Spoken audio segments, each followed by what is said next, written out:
Thank you very much. Oh, that worked. Good afternoon. I am Dorian Llewellyn. I am the Executive Director of the Ignatian Center for Jesuit Education. As you probably know, or maybe you don't, the Ignatian Center is one of Santa Clara's three centers of distinction. This particular remit of our center, the Ignatian Center, is to lead, to communicate, and to embody the Catholic Jesuit identity and mission of Santa Clara. So these days when I talk about the center, I'm talking about it as a kind of a hub or an incubator for many ways of being mission and doing mission rather than simply talking about it. I'm delighted to see so many people here this afternoon, particularly so many students. I know that we have students from classes in ethics, in English, ethnic studies, religious studies, and there may be well more other classes as well here. So please excuse me if I'm leaving you out, but it's delightful to see you. Whether you live on campus or this is your first visit to campus or this is your 3 millionth visit to campus, you're all very welcome indeed. Today's lecture, the Santa Clara lecture, is our 23rd in an annual series. The aim of this lecture series is to bring to campus some of the leading minds in theology today. Our hope, our vision, is to stimulate intelligent and informed reflection on what the Catholic intellectual tradition has to say to the most pressing issues of our time, and also vice versa. Now, I say that vice versa because this means that we do this these are lectures in a spirit of dialogue, a thoughtful conversation, and in hospitality to the religiously other, to the intellectual other. We do this in being enriched in intellectual solidarity by discussing this with other religious traditions, because together we are more than the sum of our parts. So I'm proud to say that this lecture is being sponsored and arranged by the Ignatian Center, particularly under the aegis of our Bannon Institute 2016-18, which is one of our signature programs. I'm also happy to say and proud that this is also a work of collaboration with the Department of Religious Studies here and also with the Jesuit School of Theology in Berkeley. Once again, together we are more than the sum of our parts.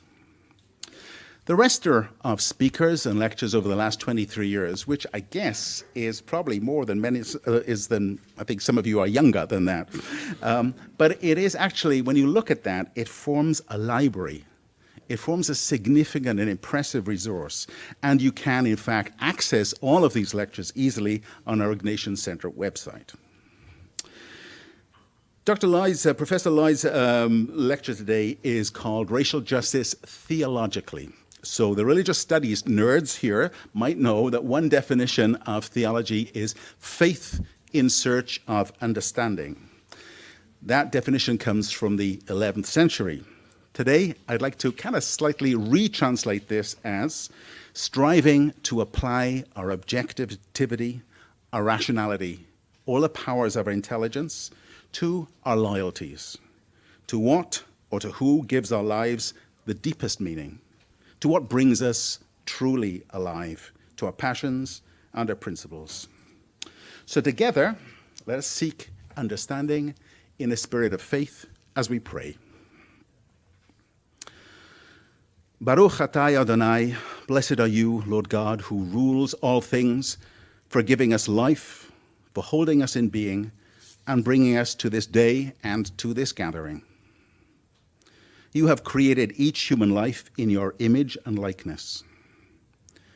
Give us gratitude for all we are and all we have received, for the gift of family and friends, for thought and imagination, for the charge to steward your world for others and with others. We pray for all who are gathered here today. We pray especially for all communities throughout the world who are divided by thought and belief, by race, gender, or legal status, by wealth and poverty. Unite us all in the desire to serve you and our fellow women and men. Bring us together in the search for truth and the pursuit of authentic life. Strengthen the spirit of friendship and banish enmity. Help us to keep alive the hope of a world and a time when a civilization built on love will embrace all people as one human and holy family. We ask this in your holy name. Amen. So with a certain amount of relief, I'm going to hand this over now to my colleague, Dr. Teresa Ladrigan-Welpley, who is director of the Bannon Institutes at the Ignatian Center. For those of you who know Teresa, and let me say for those of you who don't, let me admit that this whole lecture is entirely the fruit of her, or at least arranging the lecture, bringing it together, envisioning it, is the fruit of Teresa's gracious hard work. And I know that multiple people, myself notably, are grateful for her labors, her vision, and her dedication. Thank you.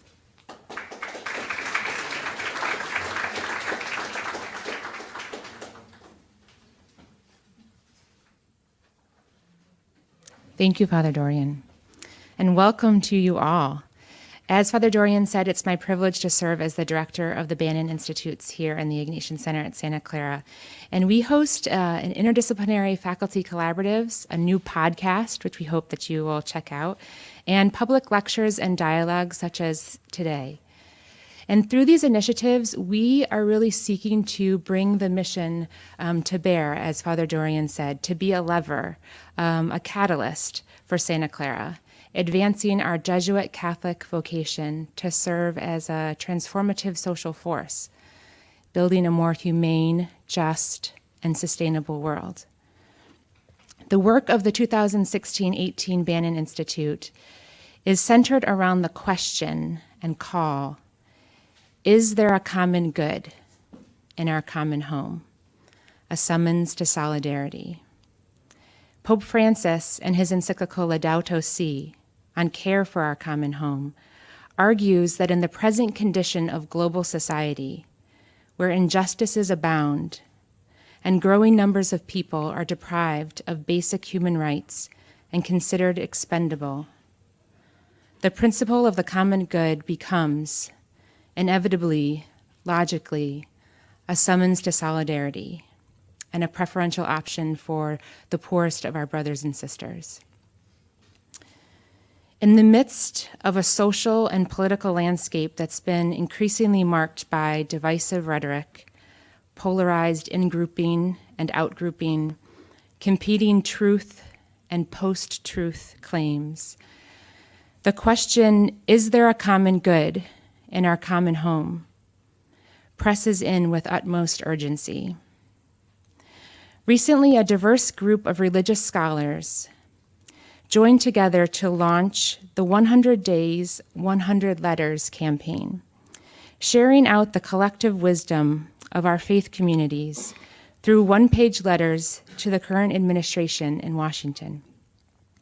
In letter number 24, Father Brian Massengale, Catholic ethicist and author of Racial Justice and the Catholic Church, noted, quote, "The election showed that we are not only deeply divided by fissures of race, class, gender, ethnicity, geography, religion, sexual identities, and expressions, we're also separated by chasms of understanding.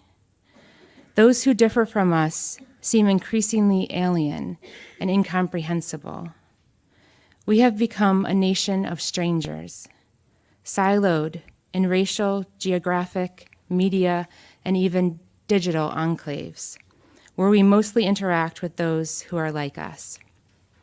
He goes on to reflect that the sacred texts of the Christian tradition summon us to love our neighbor, care for the stranger, and show one another the compassion that we believe God has for us. They bluntly tell us that we are our brothers and sisters' keeper. They warn us that our response to the least among us and those not like us is the measure of our holiness and righteousness. In letter number 18, Professor Emily Towns, Dean of Vanderbilt University Divinity School, reflects, "The notion of the common good is one of the powerful public ideals that blends our civic and religious beliefs.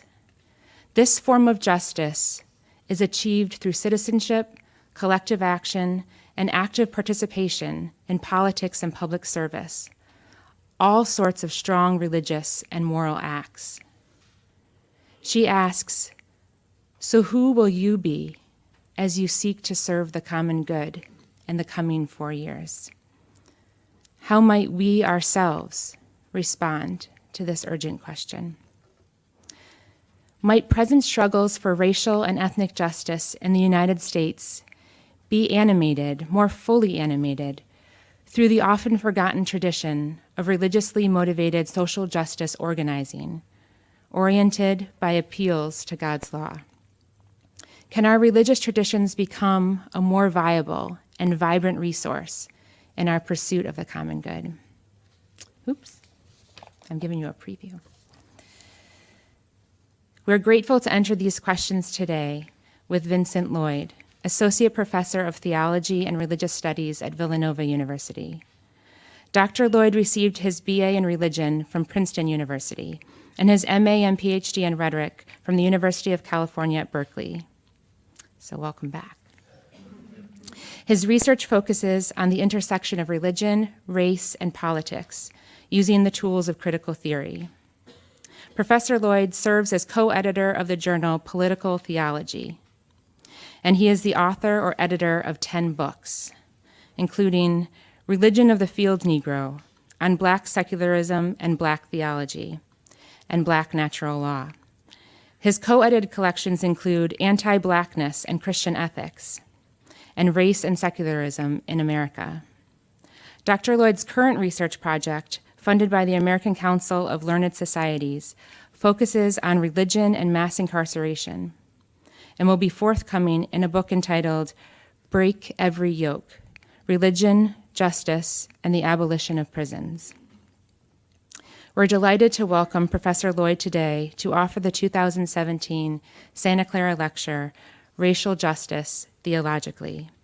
Following his talk, Father Bill O'Neill, the Society of Jesus, Associate Professor of Christian Ethics at the Jesuit School of Theology of Santa Clara, and also a Bannon Institute scholar in the Racial and Ethnic Justice Faculty Collaborative, will join Professor Lloyd for a brief response and dialogue before opening up the conversation to all of us. For now, please join me in welcoming Professor Vincent Lloyd.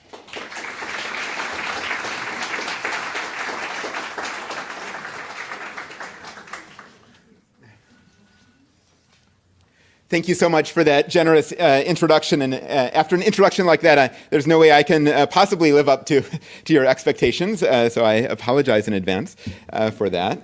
And thank you so much, Teresa, and to the rest of the staff here for your hospitality and for the amazing care with which you put into organizing my visit to Santa Clara. And for the chance, thanks to you all for the chance for conversation this evening. I have a 3-year-old daughter in Philadelphia who's watching a simulcast there named Anya, right? And it's her bedtime. So I'm going to say, good night, Anya. Okay, so now she's going to go to bed. Now I should warn you that I'm not a preacher. I think sometimes people talk about religion, race, and politics are assumed to be great, ministers or preachers or something, and this is definitely not me. I read books in the basement somewhere, and so again, you can lower your expectations for the performance. What I'd like to do this evening is to start by thinking a little bit about racial injustice today, looking at some data, right? Some data of the various dimensions of racism in the United States in recent years. Often we sort of know that racism exists. We can name one or two or several of these dimensions, but I think seeing them one after another can help us think about the sort of 360-degree effect that racism has on people of color in America today, that it's more than just a set of specific problems to be solved. It's a deeper moral crisis with theological resonances, and that might beckon a theological response. I think that this sort of quick overview of data is also important when we're thinking about the very, very contemporary political context of the new administration and the very just worries that that we have for vulnerable communities and for the nation as a whole in this administration. I think it's important both to be concerned and to be vigilant, but also to remember that there have been grave racial injustices in the United States before November of 2016. If a different candidate had been elected in November 2016, even if all of her platform had been implemented, the scale of these injustices may have been tweaked a little bit, but the gravity would still be there. So I think one of the challenges that we face is balancing a concern and response to the specifics of electoral politics today with a sense of the gravity of the systemic problems that the nation faces, particularly around racial justice issues. I then want to think about the way religion plays a role, even when it isn't explicit in Black Lives Matter organizing. Then I want to think a little bit about what I call the Black natural law tradition, a tradition of appeals to a higher law or God's law by African American political thinkers. And then finally think about some new possibilities that are emerging and really invite you to think, invite us as a community to think together about possibilities that are emerging for response. Now, I'll go relatively quickly through some of these numbers, but first I just want to sort of remind us of the conventional wisdom that often circulates around racial injustice. Well, one story of conventional wisdom is that once there was horrible racism in America, and with the election of Barack Obama in 2008, we entered a post-racial era. Right, and this conventional wisdom doesn't hold a lot of water these days, as we saw, through the administration of President Obama, and more recently, as concerns about a range of issues have continued to surface. Right, this post-racial story really is a fiction. But there's also a story about multiculturalism, right, that thinks about race in terms of the various many communities in the United States, which each have their own characteristic struggles and challenges and are gradually moving together into a tossed salad or melting pot or whatever metaphor to form a great nation. And this is also a compelling story, but it also can cover over some of the depths of racial injustice in the United States. There's yet another story about the varieties of oppression that we must attend to, different racialized communities facing different sorts of struggles. And this is important to attend to the specificities of these different circumstances. But I think in recent years, the focus specifically on anti-Black racism and the uniqueness of anti-Black racism is something new and important. And so I want to sort of, encourage us to think about what it might look like to address racial justice issues through a lens that thinks about anti-Blackness in particular, and I'll say more about that in a couple minutes. But first, I just want to sort of look at some charts that dramatize the extent to which racial injustices persist in many dimensions of life, and in such a way that might call for a rethinking of the framework in which we use to address racial justice questions. Some of these statistics may be familiar, but I think they're still a helpful reminder, and cumulatively, they might have the effect of underscoring the urgency of these matters. The racial wealth gap in the United States, the average white family wealth in the United States, $111,000. The average Black family wealth in the United States, $4,955. And there's an even more dramatic figure that's sometimes cited here, that for single Black women, the average wealth, that is assets minus liabilities, is $5. Right? In terms of child poverty rates, the Black child poverty rate in 2008, 35% versus, for white Americans, 11%. Other communities here are also notably high, the American Indians and Latinos. School segregation, which we would have thought was an issue dealt with in the civil rights movement, of course, persists in many contexts. So this is, I know the letters are small here, so I'll sort of describe what's happening. The first far left chart is showing the average white student's school, the composition of that school. You see it's predominantly white, so most white children go to schools with vast majority of the other students being white.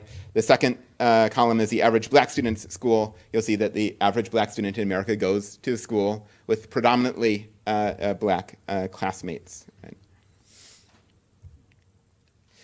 Student loan debt, an issue which is probably of concern to many in this room.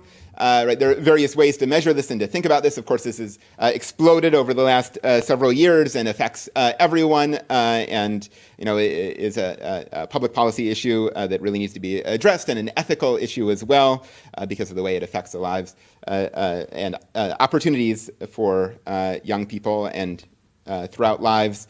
But the gap here that we're looking at, I'll just describe the first bar is for white Americans. The second bar is for black non-Hispanic Americans. And the dark blue on the far left is the percent who have student loan debt who currently are behind on paying that debt. 5% of white Americans are with student loan debt are behind. 16% of black Americans are behind. 23% of Latina Americans are behind. Of those who've totally paid off their student loan debt, white Americans, 53% with debt have totally paid it off. Black Americans, 26% have totally paid it off. Another dimension which might not be the most intuitive is thinking about pollution. Pollution would seem like an issue that affects everyone, but as we know, as has recently been publicized, by the case of Flint, Michigan, environmental racism disproportionately affects black Americans. And so this is just to take the case of one state, Flint, Washington State, the exposure of air pollution using the metric that they use. It's about 57 for white people in Washington State, 81 for black people in Washington State. That's a significantly bigger graph there. Nationally, people of color are exposed to about 38% more air pollution than white Americans, resulting in about 7,000 extra deaths per year because of that disproportionate amount of air pollution. If we look at the state of California, the blue graph on the far left here, the blue bar is the exposure of white Californians. The yellow bar, second to the right, is the exposure of black Californians, about 50% higher to air pollution here. Infant mortality rates, white Americans about 5%, black Americans about 11% nationally. Right.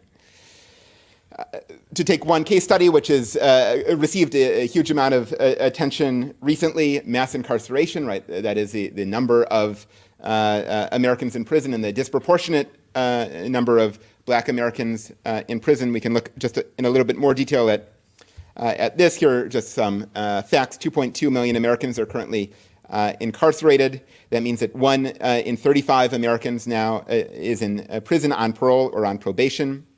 58% of those incarcerated are black or Hispanic. 5.9 million Americans cannot vote because of criminal records, right? Which, again, disproportionately affects African Americans, right? This is foundational to democracy, right? That everyone participates in the political process. If 1 in 13 African Americans nationally cannot vote, right? That seems like a huge challenge to the democratic process. 23% of African Americans in Florida, 20% in Virginia cannot vote for these reasons. 2.7 million children with incarcerated parents, and 11.4% of black children with an incarcerated parent. The red bar is U.S. incarceration rate. Blue bars are the other countries' incarceration rates. Something is happening here. But you might say, well, the U.S. is such a violent place, right? We hear about all this gun crime. We're afraid of terrorism, right? There are all sorts of bad things that happen. So maybe this is just a response to violence.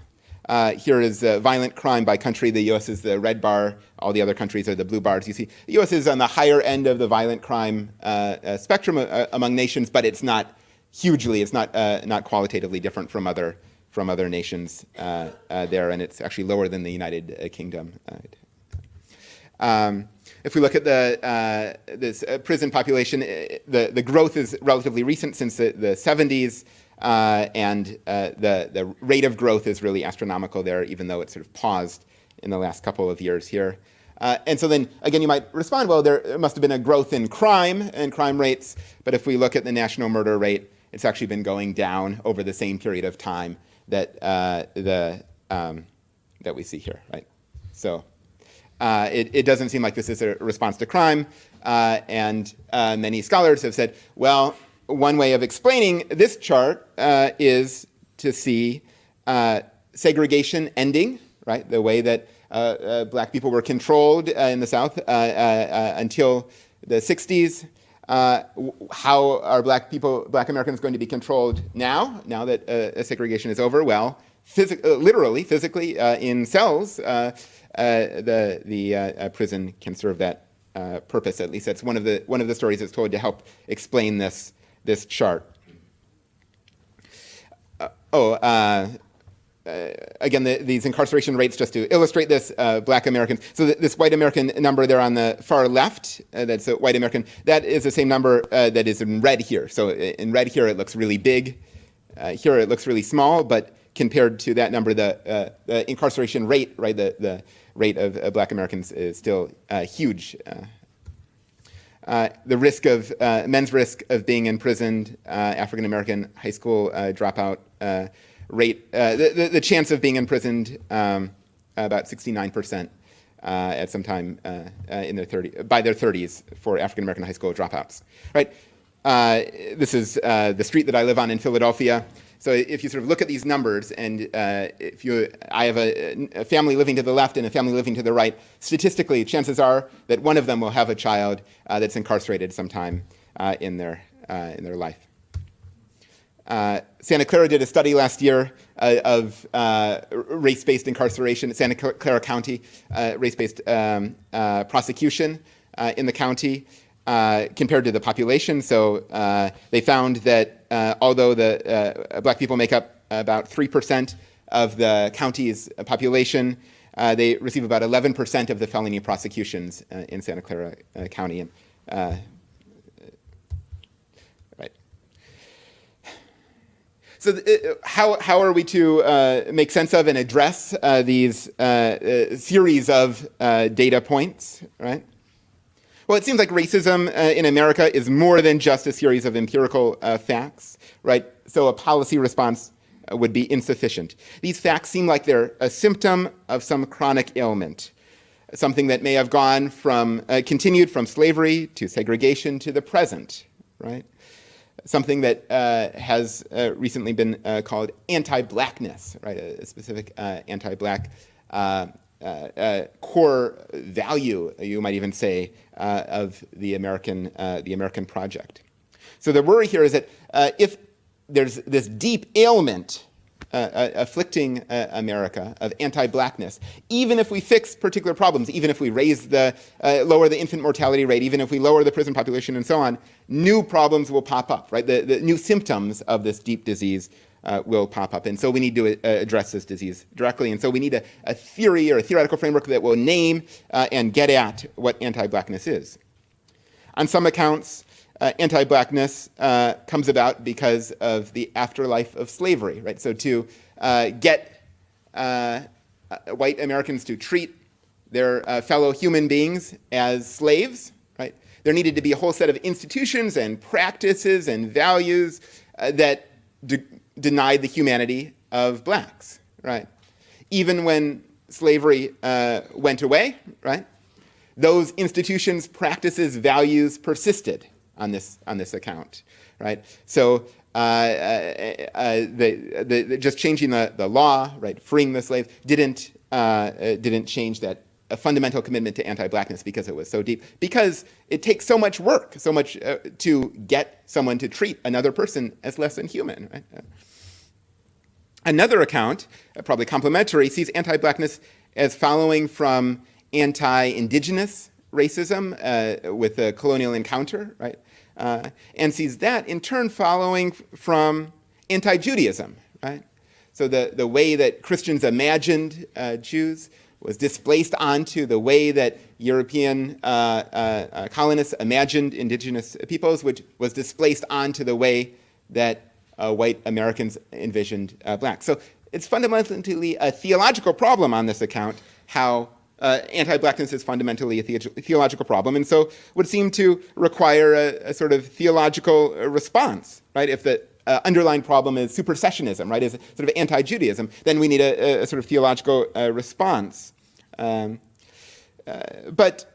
just calling the theologians, right, doesn't seem like it will really fix anything, right? Just tweaking the sort of ideas that a few people hold in the academy doesn't seem like it will, or in the church, doesn't seem like it will, address these numbers that are so dramatic that we just looked at.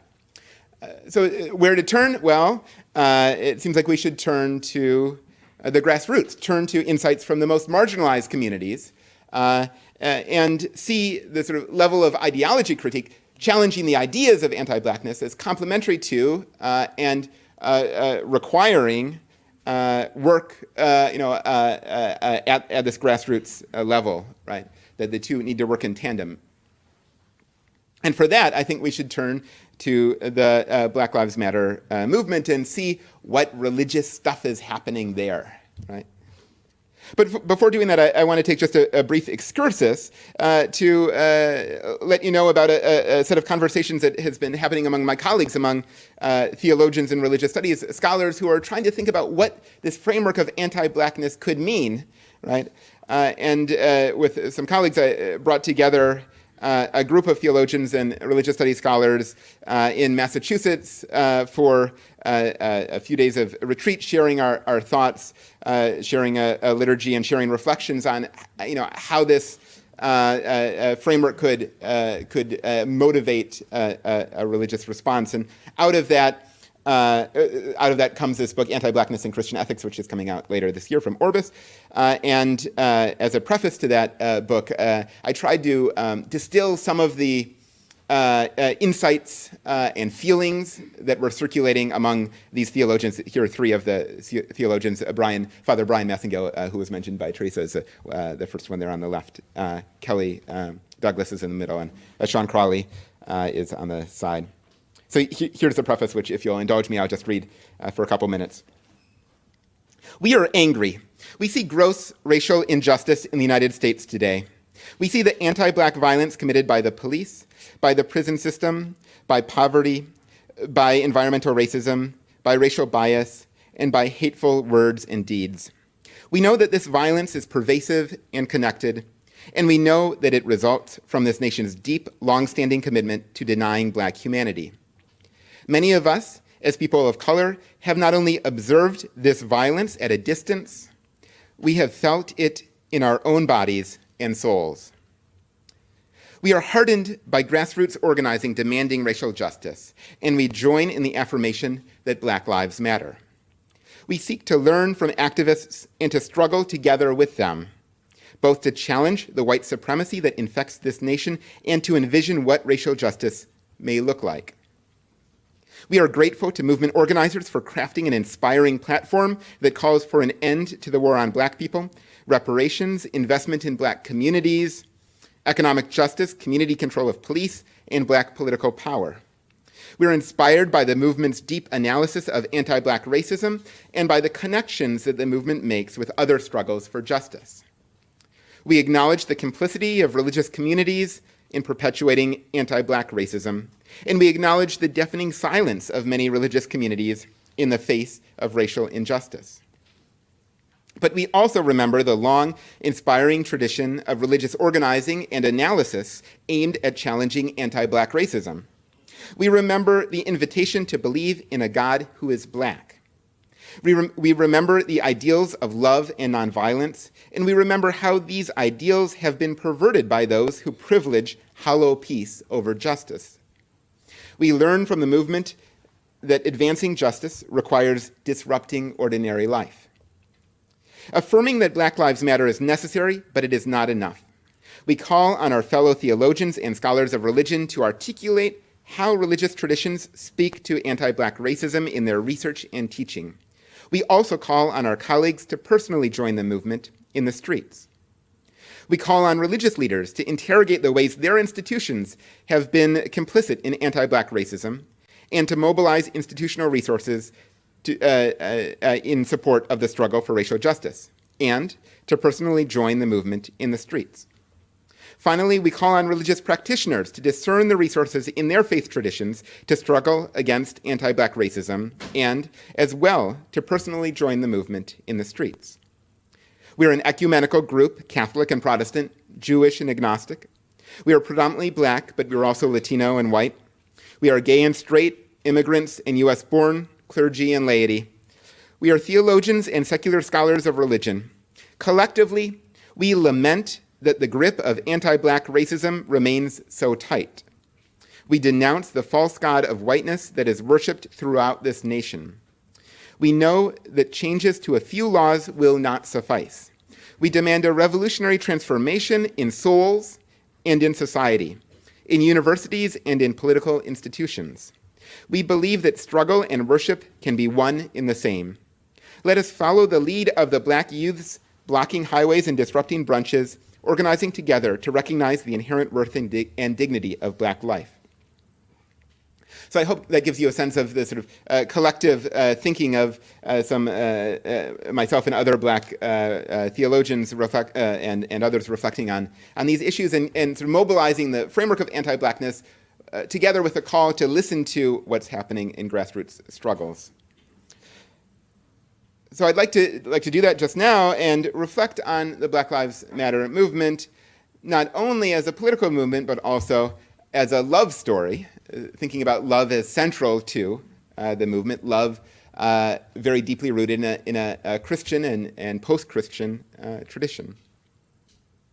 There's often a secularization story that's told about racial justice organizing in the US. It says 50 years ago, right, there were Black religious leaders, Black men preachers at the front of the civil rights movement, and today they are not. Those at the front of the Black Lives Matter movement are not religious. They are particularly female, particularly queer, particularly youthful, right?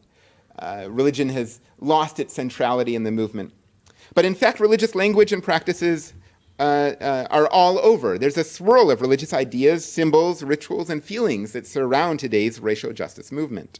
And central to these is love.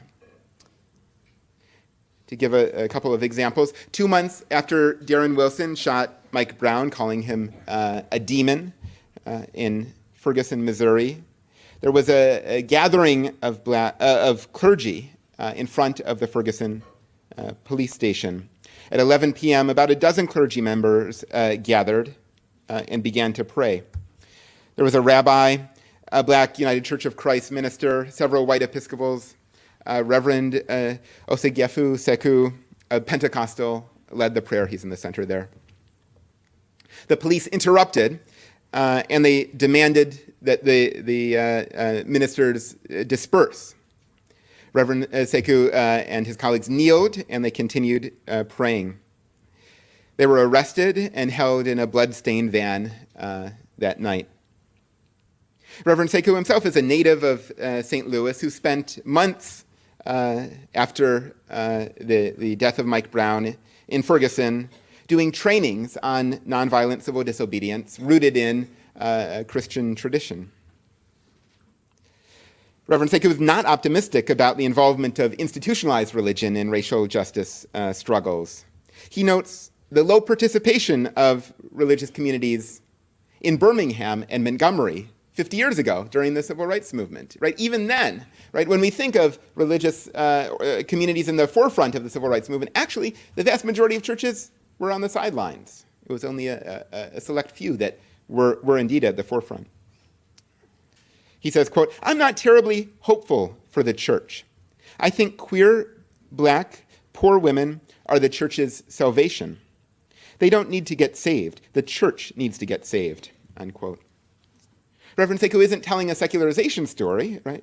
He's not saying that there was once religion in racial justice and now there is not. Rather, he's saying that there's a Black radical religious spirit that animates both but is not captured by institutionalized religion. That institutionalized religion needs to listen to that spirit, that religious spirit animating both movements. And this spirit, Reverend Seku describes as a spirit of love. He points to the San Francisco protest where a group of black women bared their breasts to protest the death by police of black women around the country, particularly in the East Bay. Those women, according to Reverend Sekou, quote, are presenting their bodies as living sacrifices. This generation has made a commitment to love its way out, right? Loving flesh deemed, that's the end of Reverend Sekou's reflection. Loving flesh deemed unlovable, publicly, disturbingly, ritually, dramatizing injustice, forcing us to ask difficult questions that are inescapably theological. That's what is happening here in the Black Lives Matter movement, I would suggest. Indeed, if we think about the history of Black Lives Matter, which is often forgotten, we just think it's a sort of amorphous collection of activists, but in fact there's a sort of founding moment which is important to reflect on. Alicia Garza is a California-based organizer with the National Domestic Workers Alliance, and on the night that George Zimmerman was acquitted in Trayvon Martin's murder, she was angry and grieving. The next morning, she composed her thoughts on Facebook, concluding, "Black people, I love you. I love us. Our lives matter." Her friend Patrice Cullors, like Garza, a queer black activist, shared on Facebook this status and added the hashtag Black Lives Matter. Another friend, Opal Tometi, created a digital platform to help disseminate this message and help activists connect around the country. Garza reflects, quote, "The project we're building is a love note to our folks," unquote. Garza herself tweets under the handle Love God Herself. And at the first national gathering of Black Lives Matter activists in Cleveland in 2015, one of the participants describes the gathering as, quote, "grounding the movement in black-on-black love." I think there's been too little reflection on how this love could be connected with a Christian story. I think too often love alone, as it circulates in American popular culture, can be a Hollywood love story rather than a commitment grounded in religious tradition to social justice that brings with it normativity, right? That brings with it what you ought to do, right? It can be new agey. Right? It can not have the power to be sufficiently critical. All you need is love can't affect social transformation, right? That kind of slogan.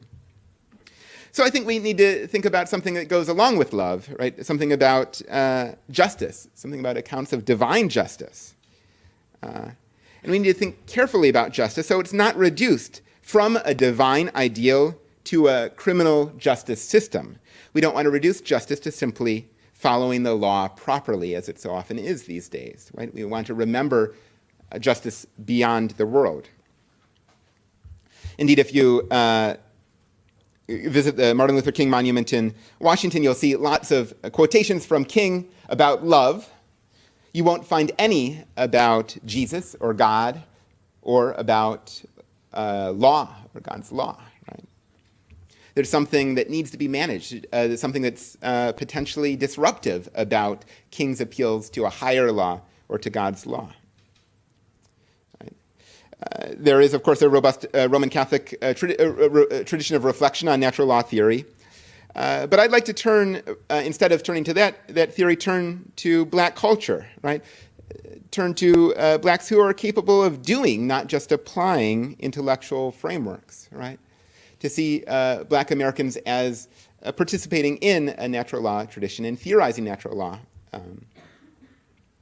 Martin Luther King most famously did this in his letter from Birmingham jail in 1963, where he appealed to Augustine and Aquinas, but he also appealed to Martin Buber, Paul Tillich, the personalists, and secular accounts of natural law. So it might seem like he's just appealing to higher law, or natural law, and I'm using these interchangeably, not getting into the technical details about the differences here. It might seem like he's just doing it to add rhetorical oomph. But in fact, if you look from King's very early days, even before he went north to seminary to be trained, when he was just a young teenage Baptist preacher, he was still appealing to God's law or a higher law. There's a thread that goes throughout his career of appealing to God's law or a higher law. He uses it against colonialism, against consumerism, and against pragmatism.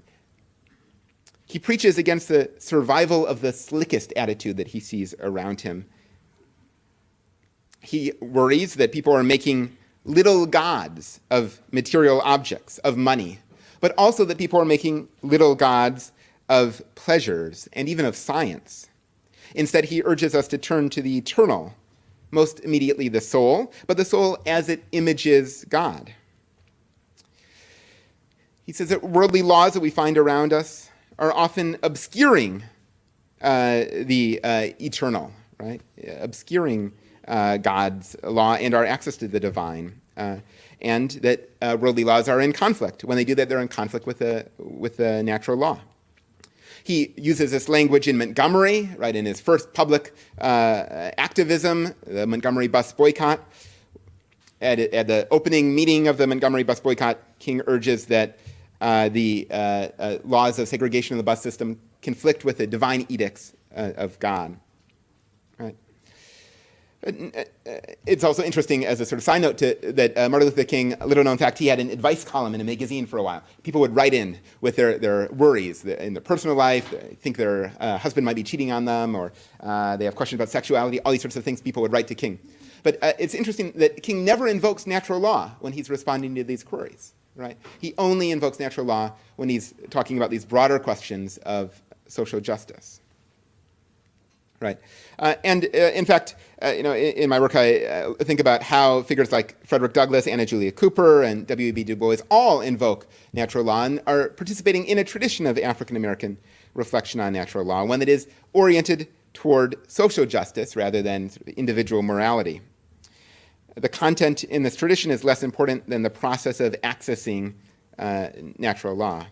And that process is not just about reasoning, not just about using the human capacity to reason, but the human nature that's invoked here is also a human nature, the human as having emotion and having the capacity to imagine. So it's a mix of reason, emotion, and imagination that allow for access to the natural law. And it's accessed collectively, not individually reading books or in a class trying to figure out how to solve the natural law question on the exam, right? Accessed collectively through rhetorical performance and in the practices of community organizing. Even more important than how natural law is accessed is the effect that it has. The effect is twofold. On the one hand, ideology critique, that is challenging the wisdom of the world and seeing how it's not in line with a divine law, God's law, and also catalyzing social movements, catalyzing the social movement organizing. These two are complementary, right? With catalyzing social movements fuels ideology critique fuels the social movement organizing on this black natural law perspective.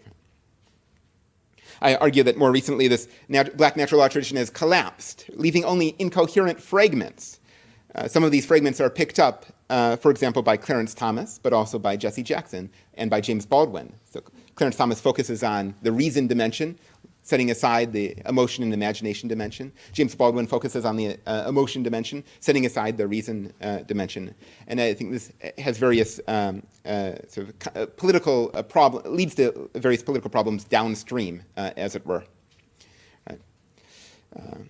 But my claim in reflecting on this black natural law tradition briefly with you is that to respond adequately and theologically to anti-blackness, we need to join the centrality of love as it's being developed in the Black Lives Matter movement with the centrality of natural law and accounts of higher justice in the black political tradition. These two need to fit together, the love and the law stuff. All right? And we need to combine them in a way that's responsive to the complexity of our current racial, political, and spiritual sometimes as opposed to religious moment. Right? That means not just drawing on particular religious traditions, but thinking about frames that cross religious and racial boundaries. Right? Where to turn to see examples of this? Well, I think we should turn to voices among the most marginalized, those among the marginalized who are struggling for dignity, for their dignity to be recognized. And one example here are the incarcerated, right? So I just want to give one example to invite us into this sort of discussion. The prison hunger strikes in California received a lot of publicity over the last few years. Less well known are the Georgia prison strikes in 2010, which were the largest prison work stoppage in history. Right? The incarcerated men and women in Georgia were demanding a living wage, demanding educational opportunities. They were demanding decent health care and healthy meals to be available. At the end of their list of demands, they say, quote, "No more slavery. Injustice in one place is injustice to all," right, riffing off of King and others there. Right. Like in California, the organizing of the Georgia prison strikes involved blacks, Latinos, and white prisoners and was coordinated across the state of Georgia.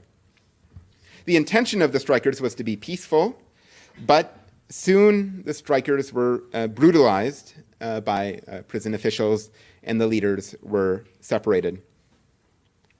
One particularly interesting figure in the story is Imam Hamim Abdullah Asadallah, who's pictured here, 40-year-old man who describes himself as a, quote, European Muslim who sincerely loves Allah and his messenger and all black people. Some of the more sympathetic prison guards deemed him a white Martin Luther King. Right? He was beaten by white guards, quote, as he describes it, quote, "because of the prison strike, my religion, my way of life, and because of my love for black people." After he was beaten, he was denied medical attention. He was transferred. He had his personal property confiscated. And when it was returned, he discovered that his only picture of his black Muslim wife had a racist slur written on it. He was kept for months in 2011 in solitary confinement in a cell whose walls were stained with blood, and he was allowed only one shower a week. He appealed not just to one particular religious community, not just to sort of secular lawyers, but to a mix of secular and religious social justice advocates. He wrote to the NAACP, he wrote to the Nation of Islam, he wrote to the Southern Center for Human Rights and to Dr. Boyce Watkins, right? And his wife wrote to Reverend Al Sharpton and to the Green Party. He recounts his sufferings in a series of letters to a black community newspaper. And in one of them, he ends, quote, "Allah says in the Quran, 'Verily, with every struggle, there is relief. Allahu Akbar.'" After this letter was published in this community newspaper, he was moved to a cell without a bed and left naked without food or his prescription medicine for 2 days. His wife, he was unable to write again to the newspaper, so his wife, Amina, did. She wrote to the same newspaper to report on what was happening, and she offers a taste of what this sort of spirit combining this commitment to love ethics and a commitment to a higher law might look like. She writes, quote, "It's not that my husband is doing something wrong or trying to be anybody. It's just that he has the ability to awaken the inner consciousness of a person by using human rationale. And when a person's inner consciousness awakens after having been in a state of slumber for so long, this inner consciousness becomes enthused and curious and begins a new journey." The letter concludes, "We need your support and love just as we are sending ours." Right? Here I think we see a hint at what it might look like to combine appeals to higher law in an African-American tradition, but not exclusively African-American tradition, right? A tradition that's African-American combined with a broader American story. Combine appeals to higher law with appeals to love and appeals to community organizing, right? Appeals from those organizing within the prison, across the prison walls, to those organizing outside, right? I'd just like to invite us as a community to reflect on what the example of Asadallah and the examples of others we might think of can teach us today in our moment of grave racial crisis. Thank you very much.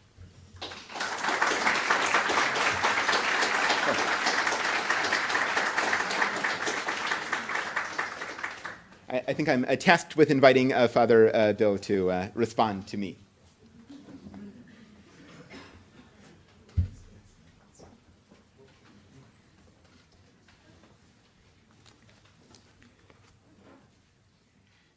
Well, let me just begin by thanking Vincent for a marvelous talk, and the organizers, Teresa and Dorian. It's a privilege to be here with you this evening. In just a few words. The poet Flannery O'Connor once said that poetry is accurately naming the things of God. Now, perhaps in a similar vein, we may say that ethics, my field, is naming the ungodly, things idolatrous, blasphemous. For there are idols in every age, blasphemies that betray the imago Dei, the image of God fleshed in each of us. And that is the first sin. As Emmanuel Levinas reminds us, the refusal to see on the face of the other the command, thou shalt not kill. And so we divest the imagined other of moral standing in our economies of exclusion. Slavery, enshrined in our Constitution, so dear to the originalists, is truly our original sin, manifest in the legacy of Jim Crow, anti-black racism, and mass incarceration.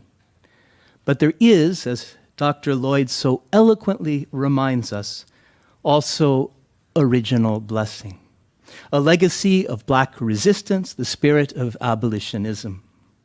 Let me then, in response, first say a word about our economies of racial exclusion and how we tacitly rationalize them, and then a word, if not of, at least about prophecy, the grace of imagining otherwise.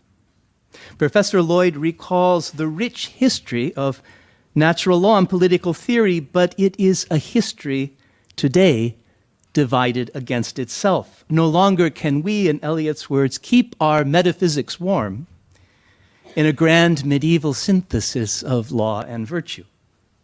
Our world is irredeemably fragmented. The heritage of natural law underwriting rival rhetorics or politics, what Michael Sandel calls the politics of rights and the politics of the common good. We must, he says, choose between them. With the disenchantment of our modern world, the rhetoric of natural rights emerges as our political capital or currency. Rights are powers or properties of sovereign selves emancipated from the tutelage of all tradition. Indeed, in the grand liberal tradition, individual rights enshrine our liberty to pursue our own good in our own way. Social bonds are frayed, and as Alexis de Tocqueville presciently wrote, there remains the danger that we are shut up in the solitude of our own hearts. The heritage of anti-black racism is thus summarily erased.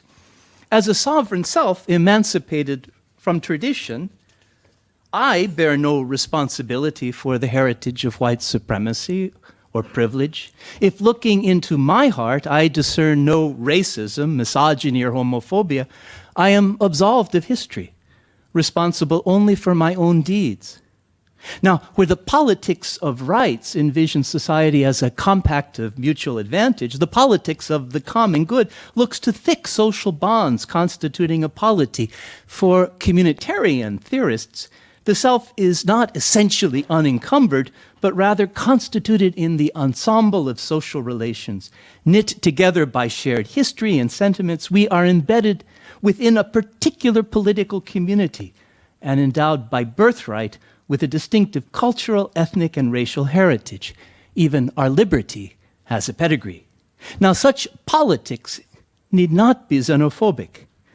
But just as the politics of rights may dissolve into a congeries of private interests, so the politics of the common good may degenerate into the brash rhetoric of ethno-nationalism. Here, whiteness matters. No longer a mere ascriptive racial category, whiteness enshrines privilege and a politics of resentment where it is denied or contested. Now, neither The modern politics of rights, nor the politics of the common good, then, are a sure stay against prevailing forms of anti-black racism. At best, they support a vacuous tolerance, what Dr. King called the appalling silence of the good. At worst, they abet white privilege and racial caste, as in our modern regime of social control and mass incarceration. And so we punish what we fear, the imagined other. And in a perverse dialectic, we fear what we punish, our punitive carceral regime creating its own object, the illegal alien, the criminal black man. And yet, the final word is not sin, but blessing. The rich, yet often unremarked heritage of black natural law, which has been so eloquently developed by Professor Lloyd, sounds a prophetic note, the grace of imagining otherwise.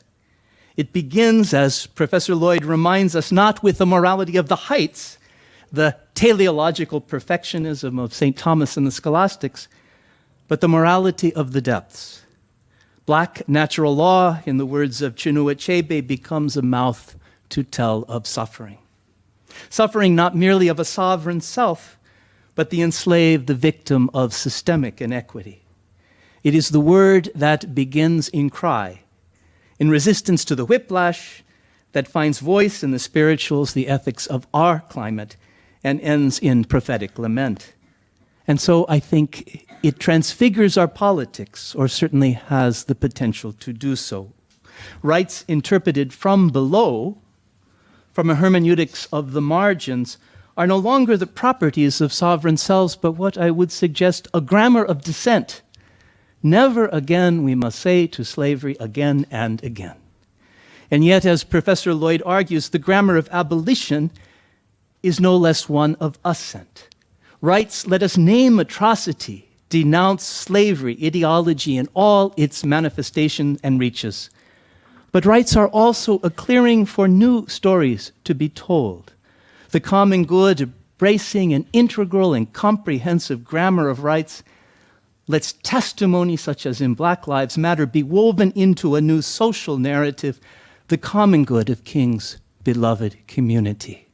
And here I think there is a rapprochement with the reconstruction of modern Catholic social teaching, but that is another talk. Natural law has always held forth the possibility of a common universal morality.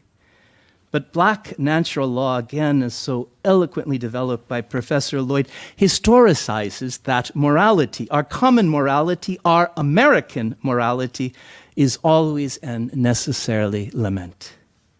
Ralph Ellison once wrote that whatever else American history is, it is also black. There are not, as the ethno-nationalists aver, two opposing histories, one black and one white. No, there is one history into which we are all born, a history of great sin, but no less of resistance and thus hope. It is history as lament, lament that privileges the mouths that tell of suffering, black lives, but that, as Brian Massingale affirms, invites all, whites as humble allies, to join the chorus. There is plenty room in God's house. Here is true greatness, the greatness of the gospel of the Beatitudes, and it is a greatness we must earn. For America will never be great until Black lives matter. Professor Lloyd has recounted a form of natural law, black natural law, that is hidden sometimes in the rhetoric of resistance and the poetry of the spirituals. It is, I think, the accurate naming of the things of God. Thank you.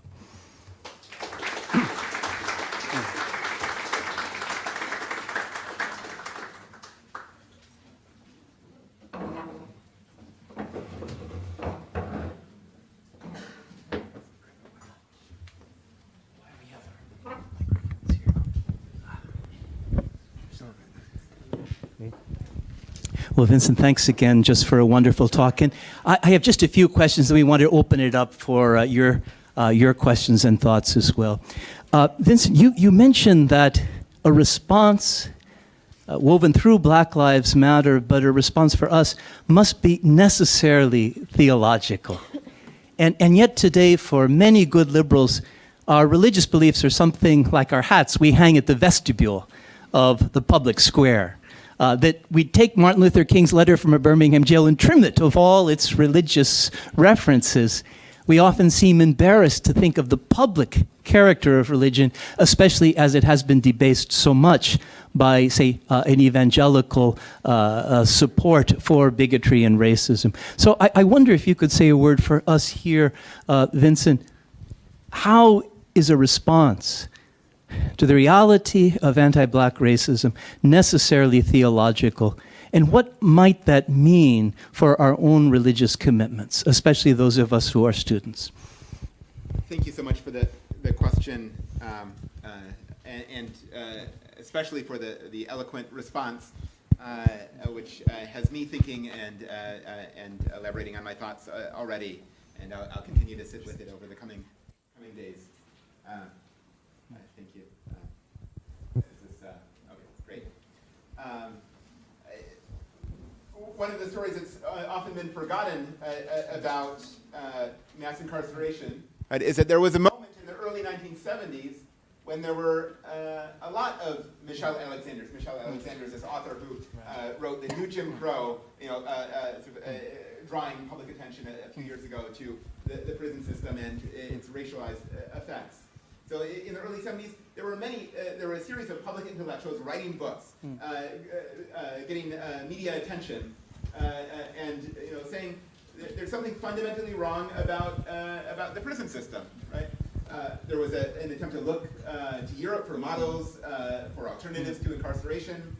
There were politicians. There was a congressman who spent a weekend in jail to see what it was like and came out saying this is an abomination, right? And then the prison population skyrocketed, right? So it seems as though something went wrong there. And it's an important moment to reflect on now when there's so much energy around issues of incarceration, particularly, but also racial justice more generally, that even just the attention, just looking at this issue, even just speaking out about it, isn't necessarily enough to make the changes, right? And one of the striking things about that early 70s moment was just how secular much of the prison justice rhetoric was. Even religious groups, like the Quakers were excited about abolishing prisons in the early 70s. National Council of Churches was supporting programs. The Unitarians were supporting a moratorium on prison construction nationally at the time. But they were all doing it in a secular idiom. They weren't appealing to the resources of their religious traditions when they were making these claims. And it seems as though this may be one of the reasons why it was ineffective, right? That if we draw on our deeply held shared values, rather than just describing moral problems in terms of the practical, right? Oh, prisons cost this number of dollars to maintain. Or a very thin moral language, like, oh, we don't want to mistreat any other human being, without grounding that in deeply held convictions, even if we don't think we deeply hold them, right? America may imagine itself to be a very secular place, but there are still many, many Americans who, even if they don't describe themselves as identified with an institutional religion, are formed by, right, a culture in which those religious values are crucial. Right? And may also identify themselves as spiritual, right? So it seems like a challenge to figure out what are the languages that can capture the moral imagination of the spiritual but not religious, right? And I'm trying to think about how there might be a way of the language of love, not when it's alone, but when it's paired with a language of law, that moral imagination of the spiritual but not religious could be mobilized. I thought that was really one of the marvelous points that you made, Vincent, that we look for the religious, not just in our theological texts, but in the imagination, say, of Black Lives Matter, where it may be more diffuse, symbolic, but no less powerful. And just a related question, as we see with Imam there, might this recognition of a spirituality, religious spirituality in the public sphere, also be the occasion for an interfaith response? In other words, where our different traditions, we look at Islam and Christianity, where we might really find a common cause, a kind of rapprochement. I wonder if you could say a word about the interfaith or ecumenical dimensions, which are certainly true in the civil rights movement. Do we see that emerging as an interfaith reality today? Yes, thanks for that question. I mean, I think one of the challenges with envisioning possibilities for a religious response today is that we can't let the memories of the past limit our imaginations for the future, right? Even as they're providing models for how we think about the present and the possibilities for the future. I mean, I think that the religious landscape in America today is dramatically different than it was 50 years ago is important, right? The relationship that individuals have to religious institutions is dramatically different, right? And I worry that sometimes interfaith organizing or activism efforts are still thinking about religion in the terms that it was lived 50 years ago, rather than in the terms that it's lived and understood by many today. I mean, working across faith traditions is wonderful, but and necessary. But I think there's still much work to be done in figuring out how to do that in our contemporary context. And I think that work and that focus on building broad coalitions shouldn't let us forget the powerful, specifically Christian resources that have been part of the American political theological tradition, right? And that are accessible to all, just as African American resources can be accessible to all, right? The powerful words and practices of 19th century abolitionists, right, that were entangling the religious and the theological and the political, right, are important to listen to and an important motivation, not because because of the specific Christian commitments that they are coming out of, but because they resonate broadly and continue to resonate broadly today. I think of the work of John Sobrino, who speaks of political love and its implications. And perhaps a final question, Vincent. You spoke eloquently again of the racial caste and social control embedded in our punitive regime of mass incarceration. And yet, to use the word of Du Bois, this is veiled for many people. Michelle Alexander begins her work, The New Jim Crow, confessing that at first she did not believe this, because it would seem, as many would say, this is simply a problem of criminality and not of race. You've argued that not merely New Jim Crow, but really this is a form of slavery. And I wonder if you could comment on that to help us see the connections between this phenomenon of mass incarceration and the persistence of anti-Black racism.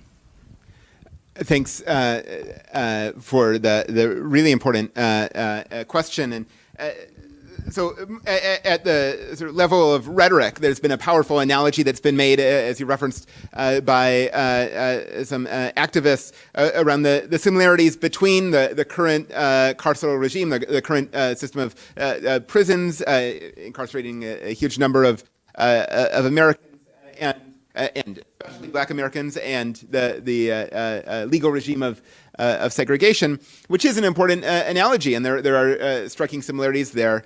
But the solution to segregation seems quite simple, right? You end certain laws, and then there's no longer segregation. But I think if we think about the analogy with slavery, right? It becomes a little bit more challenging, right? Both in terms of the sort of horrors of imprisonment, right? Disproportionately affecting people of color, the rise of the prison population, again, coinciding with the end of end of segregation. But focusing on those specific, the level of horrors and brutality seems important. And it also seems crucial to think about the appropriate response, right? The abolitionist movement in the 19th century, linking the political and the theological in powerful and resonant ways, was very effective in catalyzing a mass movement, right? That was abolitionist not just in the sense of negation, not just in the sense of saying we cannot have this regime of slavery anymore in the United States, but also in advancing a positive program, what Angela Davis has called abolition democracy, right? We need to reweave the social fabric, build institutions, build practices so that democracy after the end of can be sustained and enlivened, right? And it seems like for an appropriate response to mass incarceration, it's not just ending the prison system as it is, but also reweaving the social fabric, right, in a way that enlivens American democracy. And one of my good Catholic worker friends told me once, we cannot afford the luxury of despair. And I think we have such grounds for hope as well. But perhaps on that note, Vince will just take questions you might have.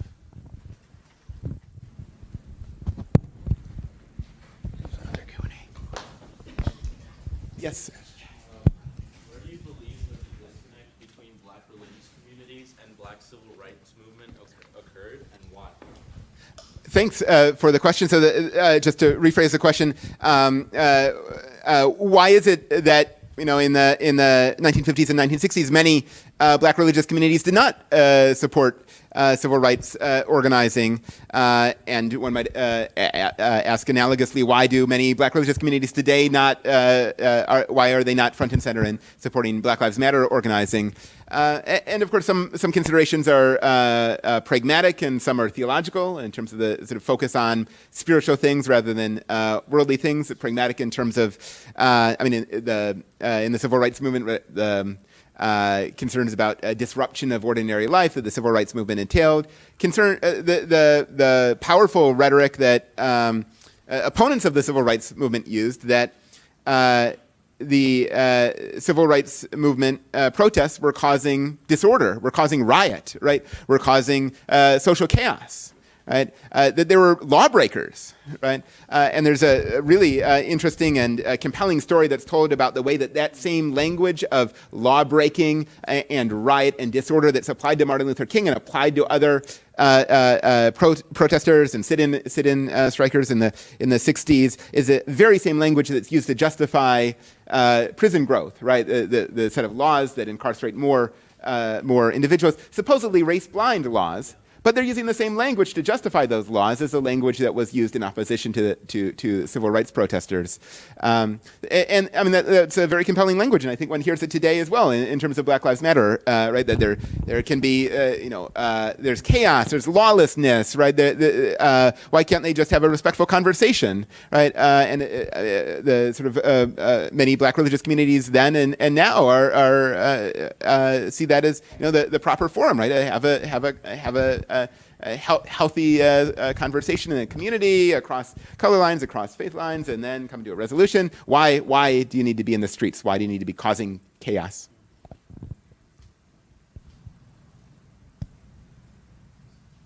Yes, sir.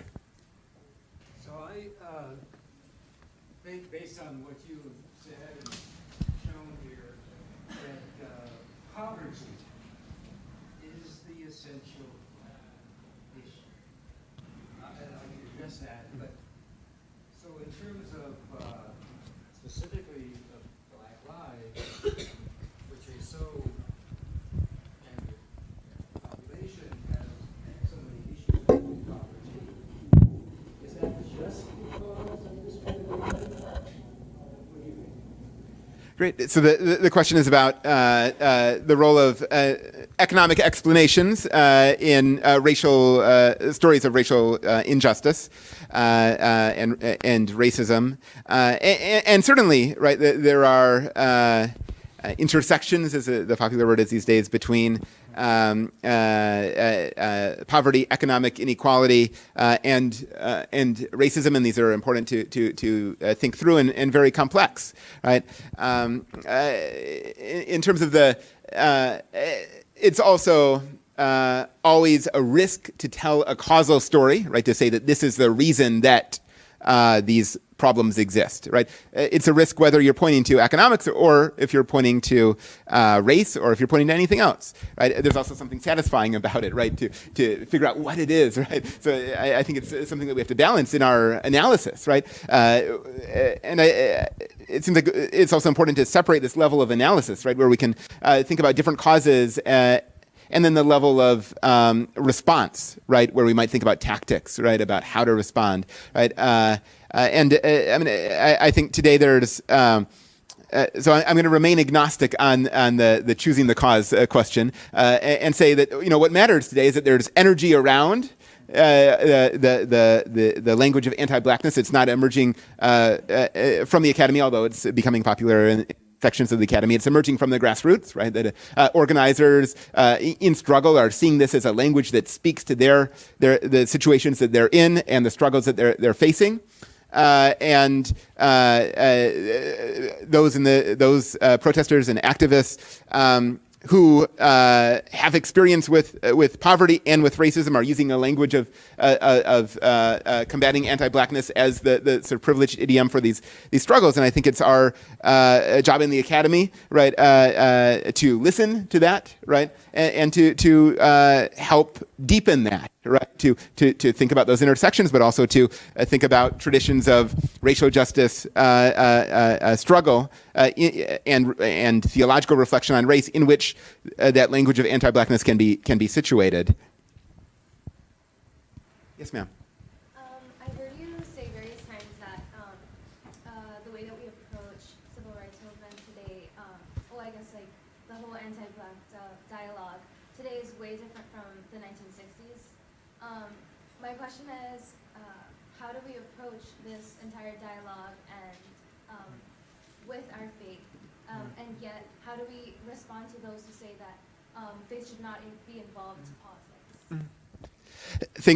Thanks for the question. And when I was at Jesuit school yesterday, one of the things that we had a really productive conversation about was how, just thinking specifically about the language of abolitionism, it's being picked up by secular leftist activists today who are saying, we're prison abolitionists, right? So, for example, Critical Resistance is a group started in the Bay Area and is spread across the country, self-identifies as abolitionists as part of an abolitionist tradition and as abolitionists fighting for prison abolition and abolition democracy today. But they're also dogmatically secular, right? There's no space for and probably a suspicion of any sort of religious language or faith commitment in that space. On the other hand, there are social justice committees of many church and parish that are thinking about how to respond to mass incarceration, how to respond to racial justice struggles, and are at quite a distance from these sort of secular leftist activists, right? And not at all using the language of abolitionism, to take this example. And it seems like, if we want to win, right, that is, right, if we want to have an effective response that transforms a deeply racist nation, then we need to find a way to build bridges between these secular leftist activists who are in some ways really pushing the conversation forward and creatively, and faith communities that are intrigued, want to push for reform, see moral problems, but remain, distant from those secular activists. So, I think the answer to that question, how to bring these two together, will necessarily have to involve, people with faith commitments finding a way to engage with those secularists, hard left secular activists, learn from them, but also re-articulate what they're trying to say in a way that brings to the forefront faith commitments. So it's not really an answer, but rather an invitation to a project that seems so necessary. Vincent, just a footnote to that. A few years ago, I was asked to speak to the state committee of the Democratic Party with a number of black ministers, and I called it being a born-again Democrat. But I think it's the imagination as well that provides a basis, the symbols that were so much a part of abolitionist movement that retain their power. This will be the last question. Yes, ma'am. So you talked about connecting this idea of love with the Black Lives Matter movement to religion in a way that people don't often see it. And so do you think that this radical notion of black on black love, especially within the Black Lives Matter movement, is very much tied back to religion? And I guess another way to phrase that is, do you think that did black people know how to love before religion, especially Christian religion, was opposed? Thanks for the provocative and challenging and important question, right? So the question is whether this category of black love is necessarily tied to religion. And it would seem, as you rightly point out, that there was love before religion, basically, right? So I would respond by saying that, there's a long and powerful black feminist, particularly tradition in the latter half of the 20th century of theorizing black love as crucial. Audre Lorde, Alice Walker, right? The Combahee River Collective, right? There's a long sort of both grassroots activists and writers and intellectuals who are sort of taking love to be central, flowing out of work, including that of James Baldwin and others. But I mean, I think. So I'm not going to sort of speak about biology or the sort of facts of history or something like that, but rather if we look sort of specifically at a writer like Baldwin, right? He is indeed a great theorist of love and a great thinker who's also a deeply theological thinker, even as he's rejecting the Christianity of his youth, right? He's rejecting the Christianity of his youth as idolatrous Christianity, right? As a Christianity that believes in the wrong kind of God, and instead he advances an account of love, right? That is still very much participating in the sort of set of ideas, swirl of ideas around Christianity in which he was formed, but without that idolatrous notion of a God, without that notion of a God reduced to worldly terms that his father sort of gave to him. And I think if we sort of look at the sort of different instances, particularly in this feminist tradition in the second half of the 20th century, there are sort of similar stories that are happening there of sort of secularization, of grappling with a formation in a Christian community, and then a distancing from that community for very good reason, right? Often because of forms of idolatry and forms of violence that go along with that, and then a reimagining of love post Christianity. So I mean, I think that sort of context, invites us to keep Christianity in that mix, right, and keep that sort of broader Christian framework, which can connect ideas of love, can keep them from descending into the new agey, what people in Philadelphia would say, California style sort of love of, just loving everywhere and loving everyone. And right, I mean, there's a really unhelpful account of love for politics that seems like one can descend into that unless one has some sort of normative thing to hang on to. And I think that the engagement with Christianity is one, but not the only, but one way in which that sort of normative handle can come about. Please join me in thanking Professor. Thank you very much. Thank you for helping us to think theologically today about racial justice and to enter love and justice deeply. So thank you very much. And thank you to you, Bill, for your response and engagement as well. Just a couple announcements. One, you received evaluations when you came in. So if you could give us your feedback today, we'd be very grateful for that. There's also will be an email evaluation that you could give us response. And next week, Wednesday, we have a faculty collaborative that's been convening and will continue to convene over the next 2 years on racial and ethnic justice and the common good. We have a podcast that's released this season, but these 6 faculty members will be hosting a roundtable dialogue on racial and ethnic justice on our campus this coming Wednesday, so a week from yesterday, in the Williman Room, Vincent Center at noon. So it's a luncheon roundtable dialogue, and we invite you all to come and partake in that. But for now, thank you all for coming, and please help me to thank our guests once more.